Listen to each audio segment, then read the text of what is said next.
পুরসুরার শ্রীরামপুর গ্রাম পঞ্চায়েতের বিজেপি থেকে জয়ী ৯ পঞ্চায়েত সদস্যের অভিযোগ, পঞ্চায়েতের সদস্য না হয়েও পঞ্চায়েতের ভিতর নিত্যদিন বিরোধীদের আক্রমণ ও হুমকির মুখে পড়তে হচ্ছে এক তৃণমূল নেতার।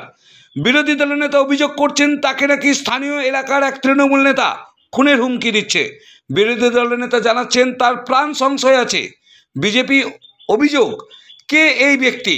পঞ্চায়েত গণতন্ত্রের পীঠস্থান, সেখানে সকল মানুষের প্রবেশাধিকার রয়েছে, কিন্তু কেউ যদি পঞ্চায়েতের নেতাগিরি করে তাকে বিজেপি ছেড়ে কথা বলবে না। শুনুন কি বলছেন বিজেপি নেতা থেকে বিজেপি পঞ্চায়েত সদস্য, শুনুন কি বলছেন এ প্রসঙ্গে শ্রীরামপুর গ্রাম পঞ্চায়েতের প্রধান।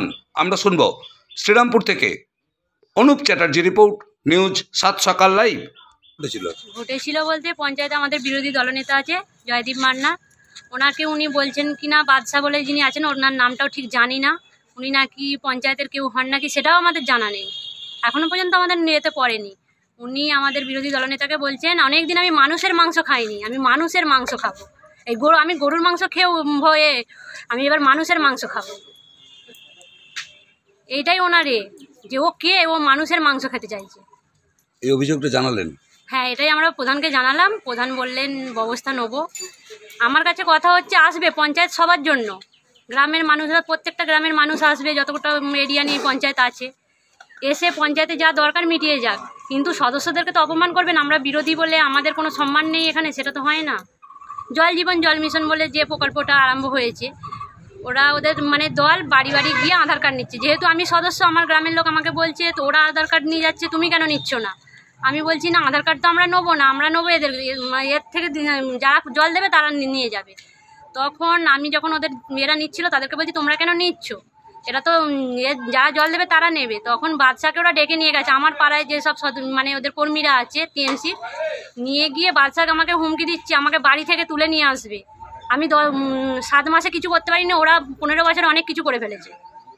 আমাকে বলছে 7 মাসে তুমি কি করেছো, খারাপ ভাষায় বলছে, এমনকি আমাকে বাড়ি থেকে তুলে নিয়ে আসবে হুমকি দিচ্ছে। কি নাম আপনার? কেয়া ঘোষ, আমি 11 নম্বর সংসদের সদস্য। কোন এলাকা ওটা? ধাপধারা। শ্রীরামপুর অঞ্চলে এসেছি। আমাদের যে বিরোধী দলনেতা রয়েছে, বিরোধী দলনেতা জয়দীপ মান্নাকে কদিন ধরেই বিভিন্নভাবে এই এলাকারই দুষ্কৃতী বলে একজন রয়েছে, যিনি তৃণমূলের নেতা বলে নিজেকে পরিচয় দেয়। আদৌ তিনি তৃণমূলের কোন কী নেতা আমাদের ঠিক জানা নেই, কিন্তু এসব অঞ্চলে থাকে। আমাদের নিরীহ যে সদস্য, আমরা পঞ্চায়েত ভোটে জয়লাভ করেছি 9টা আসনে, সেই 9টা যে নিরীহ সদস্য আছে, সেই নিরীহ সদস্যদিকে বিভিন্নভাবে উত্তপ্ত করে, কাউকে বাড়িতে গিয়ে উত্তপ্ত করে, কাউকে আবার অঞ্চলে এলে দেখে নেবার ভয় দেখায়। আবার তো সেদিনকে কোন তারিখটা কত ছিল, গত পরশু দিনকে জয়দীপ মান্না তার হচ্ছে আমাদের বিরোধী দলনেতা, সে তার দলবল নিয়ে কাজের খতিয়ান আনতে এসেছে। অঞ্চলে কাজের কি খতিয়ান আছে এটা আছে, ওকে একটা অশ্রাব্য ভাষায় এমনভাবে কথাটা বলেছে যেটা আমরা এই মিডিয়ার সামনে উচ্চারণ করতে পারবো না, ওটা আমাদের দলের সংস্কৃতি নয়। কিন্তু তারই প্রতিবাদ স্বরূপ আমরা এসেছি যে তিনি যদি ভেবে থাকেন বড় মোস্তান হয়ে গেছি, আমি এর আগের মতন একদম ভয় দেখিয়ে, এর আগেও উনি ওই অঞ্চলে এইভাবে অরাজকতা সৃষ্টি করে নিজেদের মধ্যে ঝগড়া করে নিজেকে জাহির করার জন্য, এর আগের বারে আপনারা জানেন গত পঞ্চায়েত, তার পঞ্চায়েতে বেশি দিনের ঘটনা, বছর 5-7 আগেকার ঘটনা, কি ঘটনাটা ঘটিয়েছিল, নিজেদেরকে মেরে হিরো হয়ে সে গোটা পঞ্চায়েতে এইভাবে করতো। কিন্তু এবার এটা চলবে না, এটা বিজেপি দল, ভারতীয় জনতা পার্টি ভাই, এরা সহ্য করতেও জানে আর সহ্যর পরিণতিটাও দিতে জানে। কিন্তু আমাদের সদস্যরা, এই নবাগত সদস্যরা অভিজ্ঞ খুবই কম, কাজের তাগিদে আছে, যতটুকুন পারে করে, পাত্তা তো দেওয়াই হয় না অঞ্চল থেকে, তবু যতটুকুন গ্রামের কাজ করার জন্য তারা এই অঞ্চলে বিভিন্ন সময় আসে, কিন্তু যখনই আসে তখনই এইভাবে উত্তপ্ত করে। প্রধানকে ডেপুটেশন দিলেন? হ্যাঁ, প্রধানকে বলেছি, প্রধান সব রকমের আশ্বাস দেবে। প্রধানকে আমরা 18 দফা ডেপুটেশন দিচ্ছি, যার প্রধান আমাদের প্রথম ডেপুটেশনের কথাতেই রয়েছে শাসক বিরোধী সদস্যদেরকে সম্মান প্রদর্শন করতে হবে। মানুষের নির্বাচিত প্রতিনিধি এরা, মানুষের প্রত্যক্ষ ভোটে এরা জয়লাভ করেছে, এরা উড়ে এসে জোরে বসে নেই, র্যাগিং করে এরা অঞ্চলে এসে বসে নেই, মানুষের আশীর্বাদ নিয়ে তারা হচ্ছে এই অঞ্চলে আসে তাদের গ্রামের মানুষের পরিষেবা দেওয়ার জন্য। আর যিনি আসেন তিনি কোনোদিন কোনো হচ্ছে নির্বাচনে লড়েছে বলে আমার মনে হয় না, বা ওনাকে কোনো দলের বা হচ্ছে তৃণমূলই কোন পদে বা কিসে রেখেছে আমার ঠিক জানা নেই। কেন আসে, খেতে পেতে পায় না, ঠিক আছে, কাজকর্ম করে না, পার্টি না করলে খেতে পারবে না, পার্টির কাছে নাম বাড়ানোর তারই হয়তো এই ঘটনাগুলো করেছে। তো এইভাবে নিজেকে নেতাও বলা যায় না আর নিজেকে বিশেষ কিছু বলে জাহির করা যায় না। আমার নাম হেমন্ত দাস, পুরসুরাম মণ্ডলের সাধারণ সম্পাদক, পুরসুরাম মণ্ডল প্রিয়।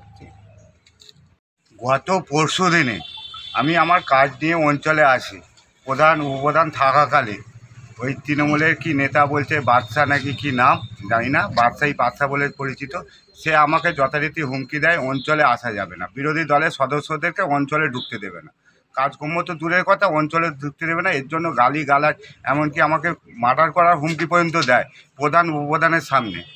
যে মানে এত বাজে ভাষায় গালাগালি করেছে, মুখে উচ্চারণ করতে পারবো না। সে জানে, প্রধান জানে, উপপ্রধানও জানে, ওদের সামনেই হয়েছে, ঘটনাটা ঘটেছে। তো এই হচ্ছে ব্যাপার। এই নিয়ে আমাকে প্রাণনাশের হুমকি পর্যন্ত দিয়েছে। আমার এখন জীবন প্রাণের সংশয় আছে, যে কোনো মুহূর্তে কিছু ঘটনা ঘটে যেতে পারে। তো ঘটে গেলে এর জন্য একমাত্র আপনাদের সাহায্যে আমি বলছি মানুষের কাছে, এর জন্য দায়ী কিন্তু নই থাকবে। আমার যদি কিছু অঘটন ঘটে তো আমাকে হুমকি দিয়েছে 24 ঘন্টার মধ্যে মার্ডার করবে, এরকম প্রধান উপপ্রধানের সামনে হুমকি দিয়েছে। তো আমার যদি আমি এখন ভাবছি আমার প্রাণ সংশয় আছে, যদি কিছু আমার ঘটনা ঘটে এর জন্য তো ওই দায়ী থাকবে, বাদশাই দায়ী থাকবে। এটাই হচ্ছে আমার বলার ছিল। আমরা জনপ্রতিনিধি, আমরা অঞ্চলে ঢুকতে পারবো না। ওকে বাচ্চাটা কে বলুন, আমি প্রধানকে জিজ্ঞাসা করলাম, আমি এই নিয়ে বিডিও সাহেবকেও জিজ্ঞাসা করেছি। আমরা প্রতিনিধি, আমরা ঢুকতে পারবো না। ও কি প্রতিনিধি? ও কি হিসাবে পঞ্চায়েতে ঢুকে দাপাদাপি এত ঘুরোঘুরি থ্রেট করা করে কি করে সবাই সামনে? কোন সাহস? ও এই সাহস পায় কোথা থেকে? আর আমরা প্রধানের কাছে জানিয়েছি যেন পঞ্চায়েত মানে স্বচ্ছ ভাবমূর্তি নিয়ে পঞ্চায়েত চলে, যেন দুর্নীতিমুক্ত পঞ্চায়েত করার জন্য আমরা ডেপুটেশন দিয়েছি পঞ্চায়েত। ঠিক আছে। আর এই যে আমার উপরে হামলা হলো, এর প্রতিবাদে একটা জানিয়েছি, আপনাদের মাধ্যমেও জানাতে চাই যে ভবিষ্যতে যদি আমার কিছু হয় এর জন্য ওই দায়ী থাকবে। ঠিক আছে। শ্রীরামপুর গ্রাম পঞ্চায়েতের বিজেপির যারা জয়ী প্রার্থী তারা আজকে এসে শ্রীরামপুর গ্রাম পঞ্চায়েতের প্রধানের কাছে একটা ডেপুটেশন দিয়ে গেল। কি তাদের দাবি ছিল? ওদের দাবি ছিল বলতে, ওরা বিজেপি 9টা আমাদের শ্রীরামপুর পঞ্চায়েতে 9টা বিরোধী পক্ষ আছে এবং তারা 18টা অভিযোগ জানিয়েছে এবং মানে একটা বিশেষ অভিযোগ জানিয়েছে। সেই বিশেষ অভিযোগটা যাতে সলভ করা যায় সেই দিক দিয়ে আমরা লক্ষ্য রাখছি। একটা আবেদন করা গেছে, সেই বিষয়টি আমরা খতিয়ে দেখে আলোচনা করে জানাবো। জবাব তোমায় দিতেই হবে।